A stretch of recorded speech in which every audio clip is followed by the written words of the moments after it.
privileged to be able to come to you guys with my platform and talk to you guys daily about the inner workings of the NBA. So if you follow my platform, you kind of already know what I'm about to say, but I want to clear this up for anyone who thought otherwise, right? Obviously, the NBA, it looks like they're going to play. Honest to God truth, who knows? As of right now, everyone has agreed to sign back on and play basketball. Looks like the playoffs will continue starting Saturday, right? That's what it looks like the plan is as I make this video. Again, everything is subject to change at this point in the game. But I saw a narrative going around 2 days ago, actually, and some of it was true, a lot of it was false though. So there was a narrative going around, and I'll let you know what was true and what was false from what I've been told and the people that I trust. There was a narrative going around saying, you know, with everything going on as George Hill led a Milwaukee Bucks protest as the Bucks did not show up and hit the court for a Game 5 versus the Orlando Magic. That's true. That was led by George Hill. He said it. Okay? From there, Chris Paul, Russell Westbrook communicated and opted to cancel the second game of the day. That's true. And then the Lakers and the Trailblazers' hand was forced, played. They canceled the third game and the last game of the day as well. That's all true. So then what happens, right? We have a impromptu emergency meeting. Yo, what are we doing? We're officially boycotting. And that is true. Players are in the room. They kick the coaches out. It is just the players for the most part, right? The players are communicating. Yo, what do we want? Justice for Jacob Blake. What do we need to be done to go back to playing basketball, or do we just want to sit this thing out altogether? George Hill's talking. Jaylen Brown's talking. Patrick Beverley's talking. That's all true. Well, the report came out that LeBron James led his Lakers team and Kawhi Leonard led his Clippers team he led them out right out of the door. The frustration was so high, according to this report, LeBron walked out of the room in frustration because of everything that was going on. The fact that, a black man was shot 7 times in the back, right? That was the report. Part of that's true. Not all of it. I'm pretty sure LeBron is very frustrated about the state of unarmed black men being shot and women by police officers, white police officers. I'm sure he's frustrated about it. We've seen LeBron do the work. He's one of the best ever from an athletic standpoint in putting in the work and doing the work and risking everything, right? He could have just shut up and be quiet. He could have just quote unquote shut up and dribble, but he's opted to leverage his power, leverage his finances, leverage his influence to try to make a better change in this country, right? So the report was LeBron led the Lakers, Clippers out. He was frustrated and he was mad about the state of our country and was like, yo, the owners need to do better, right? The owners need to step up and demand more from politicians in certain regions. So not all of that is true. Yes, LeBron was frustrated from what I'm being told.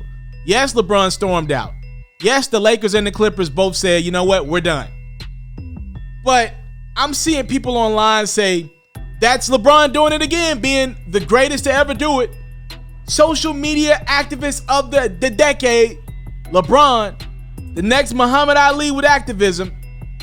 And though you might think that, and that might be the case, right? LeBron might be the athlete with the most to lose that has spoken out the most on issues that are, for the most part, pertaining to black people, right? People that look like him. You might think that, but that's not what happened 2 days ago.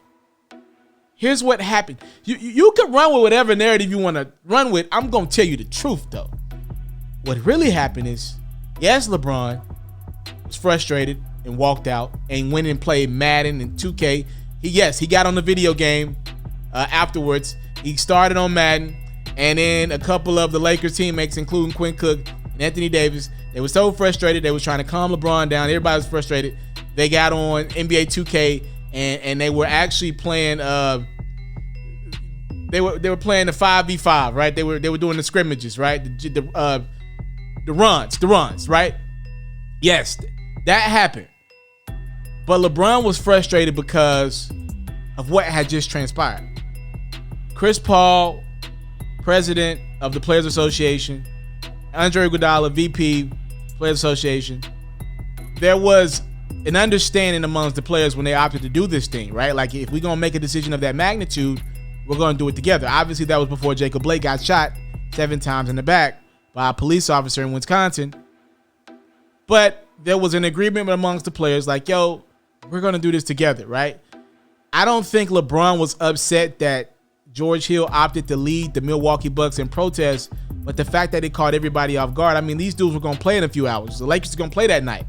The Rockets and Thunder was going to play that night or that afternoon. The Magic, the team that the Bucks were playing, they didn't even know that this was about to happen. This was just an impromptu decision from George Hill. Say, it just didn't feel right to go to the court. Let's not do this, y'all. And the Bucks didn't. And you know what? I'm not mad at the Bucks for doing that because a lot of more awareness has been brought to the Jacob Blake case. And I hope that leads to justice for Jacob Blake. He was wrongfully shot. Look, I don't know Jacob Blake's life story. I know he's got a charge out there that's very serious, a sexual assault charge. Be clear about that. That's very serious. Look, I don't care what Jacob Blake may have did. In the world that I live in the country that tells me you have rights, at the end of the day, that man deserves a jury, a judge, and a trial. It is not for police officers to take matters in their own hands and shoot an unarmed black man because he ain't stopped when you say stop. If it's 3 of y'all and one of them, there needs to be proper protocol to detain a black man that's unarmed.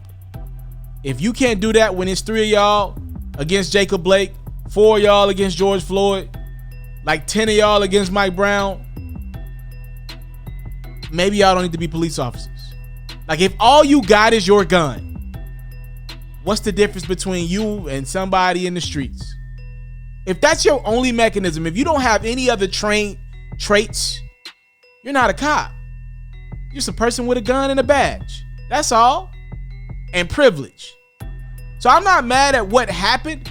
I think LeBron was mad about not being informed. So the truth is LeBron was pissed because when you got George Hill, you got Jaylen Brown, a guy who, for the Boston Celtics, he was considering protesting game 1 of the next round of Eastern Conference semis. Fred VanVleet of the Toronto Raptors also was considering boycotting, right?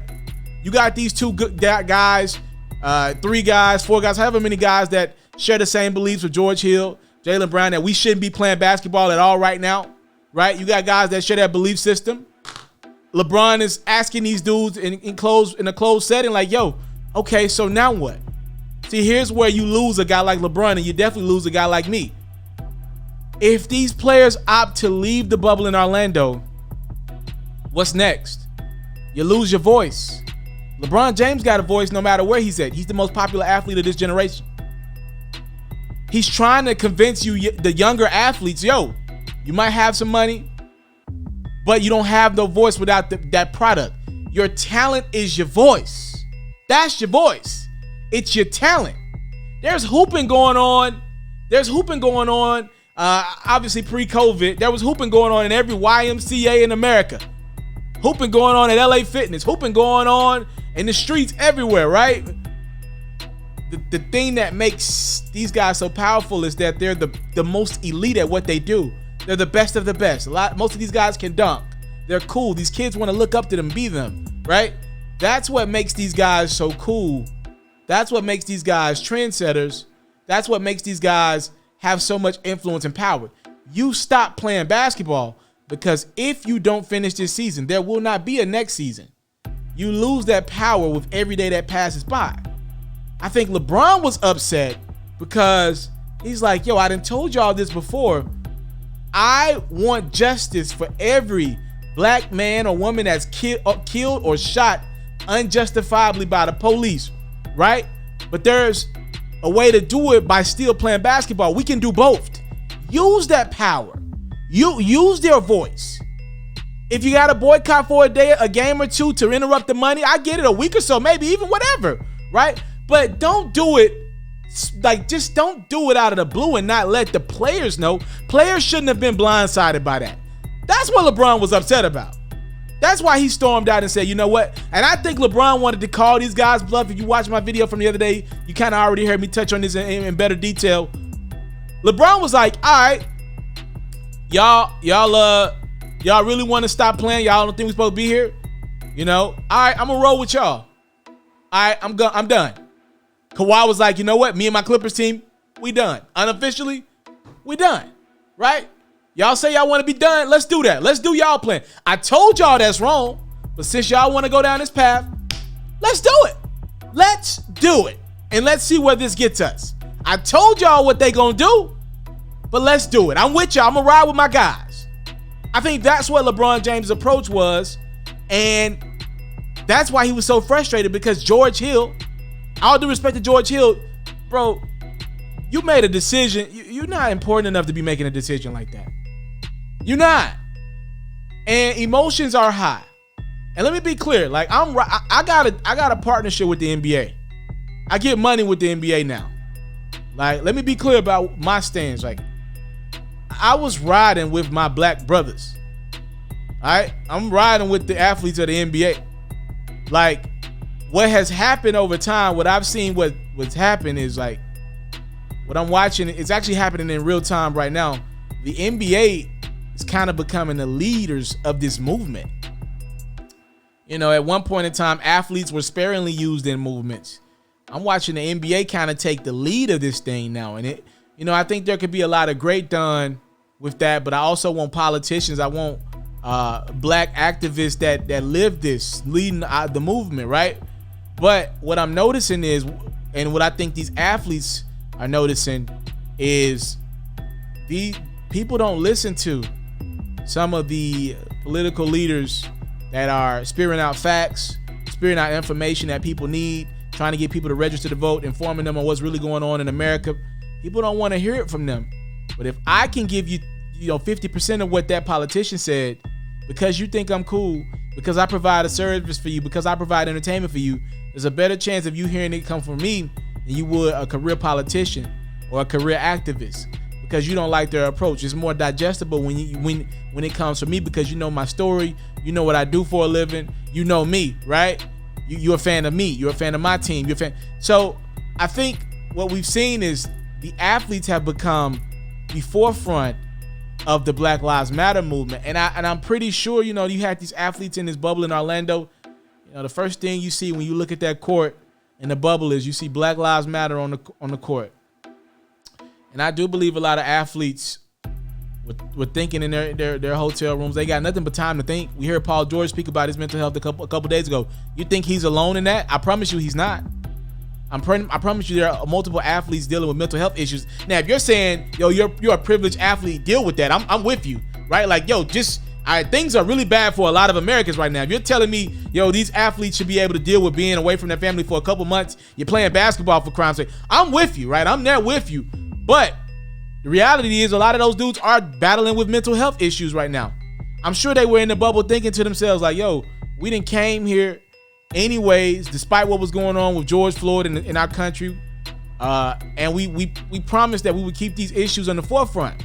I'm sure a lot of athletes were like, I kind of feel hypocritical being here in this bubble and seeing another black man get shot by a police officer and not doing anything that could really invoke change. So these athletes have put this pressure on themselves, and that's a big burden to wear, right? Because, what's going to happen the next time?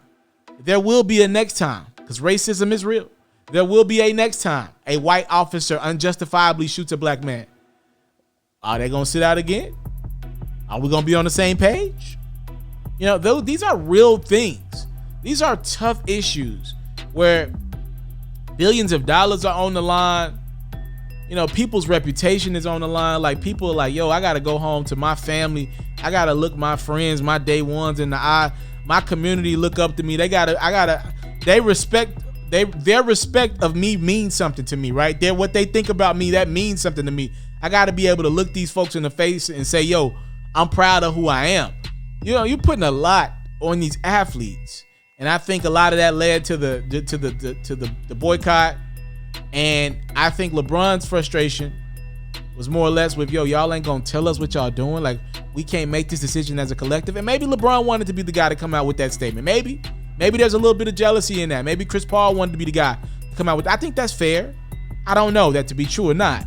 But anybody saying like, yeah, LeBron's the GOAT of activism. He was like, yo, he don't want to play no more. That's not what happened. LeBron was upset at the fact that these dudes opted to they just opted to shut down the season without letting the players know. And when you get these dudes behind these walls and ask them like, yo, what's the plan? What's our plan? They don't really have a plan. And I'm not mad at that because they didn't expect for another black man to get killed this last week, right? Like that. But again, what's the plan? There should have been things properly communicated with each other. They're together in the bubble.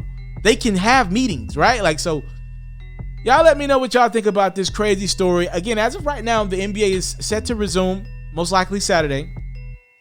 As a fan, if you watch this video all the way through, you're definitely a fan of basketball. You let me know in the comment box below. Are you still checked into the product, or are you just kind of at this point where you're like, yo, I'm done this year, maybe next year, maybe the year after that, just too much? Let me know what you think. I'm still checked in, but I work with the NBA and I love this game. So I'm still checked in, but I definitely understand if people say, you know what, this is a lot. It's a very weird time in America right now.